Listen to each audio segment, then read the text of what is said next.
In the late summer of 452, Attila the Hun stood in northern Italy with the road to Rome open in front of him. Aquileia, one of the great cities of the Roman world, had held out against him for 3 months. When it fell, it never recovered what it had been. Milan had fallen. Pavia had fallen.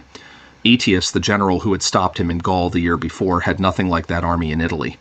So Rome sent 3 men north instead: a former consul, a former prefect, and the bishop of Rome, a man named Leo. They met Attila at a ford of the river Mincio between Lake Garda and the Po, a crossing shallow enough to walk where 2 sides can come toward each other. There was no battle. Attila received the delegation, listened, promised peace, and took his whole army out of Italy. That much was written down in Rome within 3 years by a man who worked in Leo's own household. Attila ruled the Huns from the plains beyond the Danube, and for years the Eastern Roman Empire had simply paid him gold to stay there. He had come west holding a ring. The emperor's sister, Honoria, trapped in a palace scandal and facing a marriage she didn't want, had sent it to him with a plea for rescue.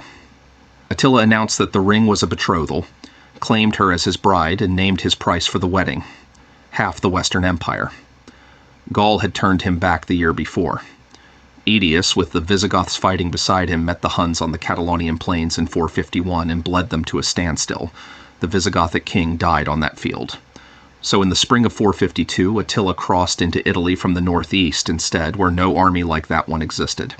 Aquileia guarded the road in, and Aquileia paid first. Jordanes, a historian writing in the following century, says the Huns devastated it so cruelly that scarcely a trace was left to be seen. Tradition holds that survivors from that coast fled out into the salt lagoons and stayed, and that from those refugee settlements, over the centuries, grew Venice. By the time the court and the Senate decided to negotiate, there was little else left to decide.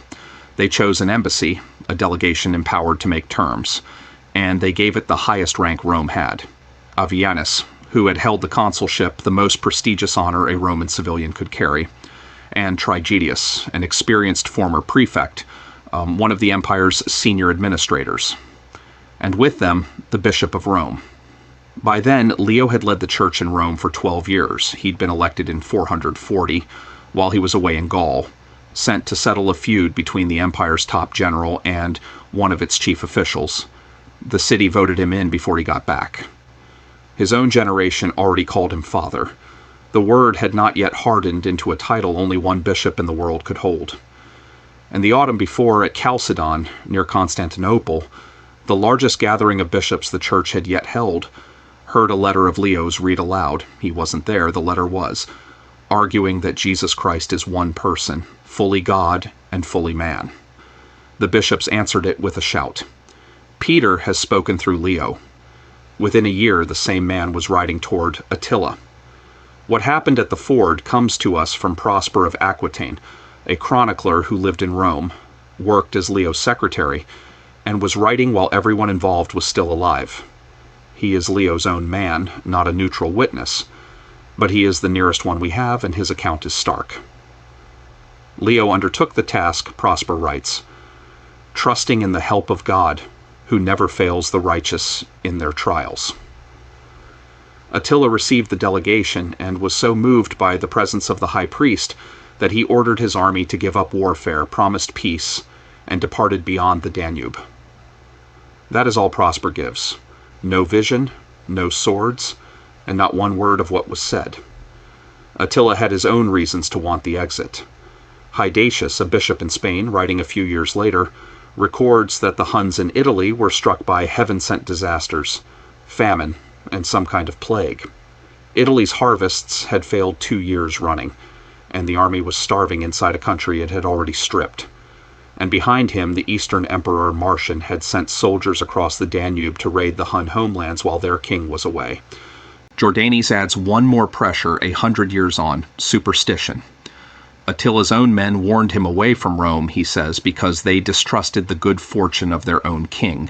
Alaric the Goth had sacked the city in 410 and was dead within months. Then Jordanes gives the timing. While Attila's spirit was wavering in doubt between going and not going, the embassy arrived, reaching a king who was already looking for a reason. Attila took the peace and went, throwing one threat over his shoulder as he left: Worse things for Italy unless Honoria was handed over with her share of the royal wealth. She never was. Within a year he was dead.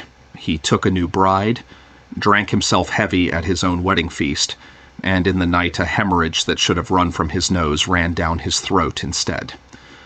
That account traces back to Priscus, a Roman diplomat who had once dined at Attila's table. Within a few years, the Hun Empire tore itself apart, and Rome never saw him.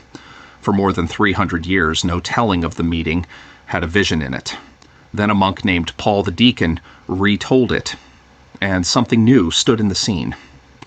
As Leo speaks, a huge figure in priest's robes appears beside him, visible only to Attila, sword drawn, promising death unless the king obeys. Later tellings turned the one swordsman into two, and gave them names, Peter and Paul, the apostles of Rome. That is the version Raphael painted in 1514 onto a wall of the Pope's palace in the Vatican.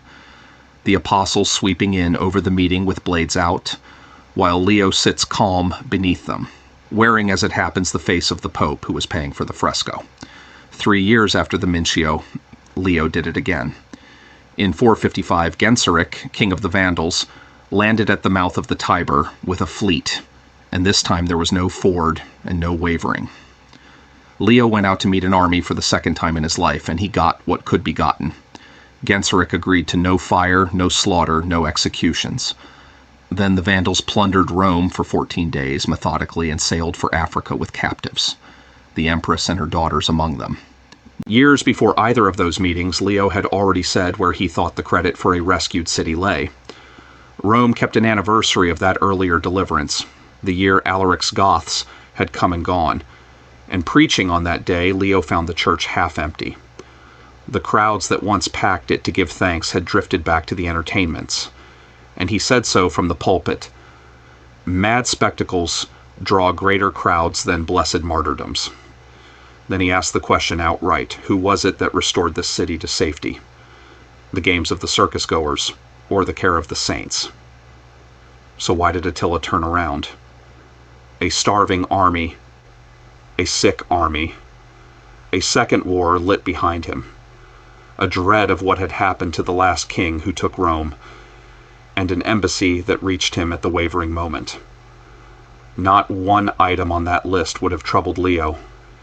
Even Hydatius, recording the famine and the plague, called them heaven sent. The 5th century did not split the world the way we do, miracle on one side and mere causes on the other. It had a word for God ruling through ordinary means. And the word is providence.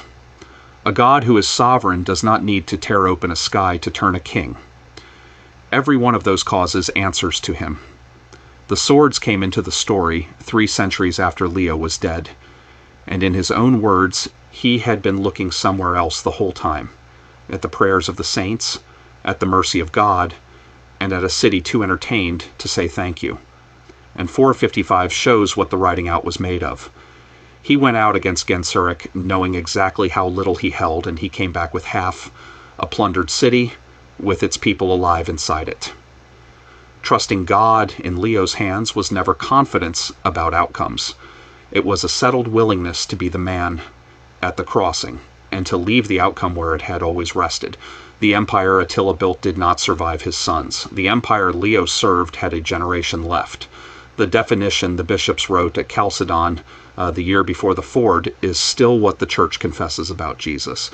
And the meeting at the ford kept being retold, gathering apostles and swords as it traveled.